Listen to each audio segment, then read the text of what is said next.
তোমরা প্রত্যেকে এই অঙ্কটা দেখো। এখানে কি বলেছে, যদি ট্যান থিটা হচ্ছে -1/√5 এবং থিটা চতুর্থ পাদে অবস্থিত হয়, তাহলে কস থিটার মান এই চারটে অপশানের মধ্যে কী হবে। তো এখানে যেহেতু ট্যান থিটা ইকুয়াল টু বলেছে -1/√5, তাই আমি এখানে একটা সমকোণী ত্রিভুজ অঙ্কন করেছি যার এই কোণটাকে থিটা ধরেছি।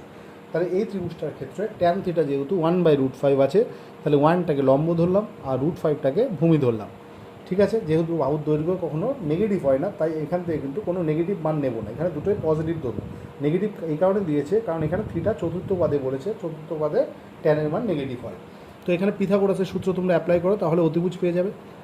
তা পিথাগোরাসের সূত্র হচ্ছে যে লম্ব স্কোয়ার প্লাস ভূমি স্কোয়ার ইকুয়াল টু অতিভুজের স্কোয়ার। তাহলে এখান থেকে অতিভুজের মান হবে √6। দেখো এটা √6 এসছে।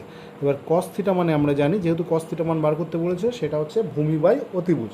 তাহলে √5 বাই কত হবে, √6। এবার থিটা তো চতুর্থ পাদে, তাই কজের মান পজিটিভ হবে। তাহলে আনসার হচ্ছে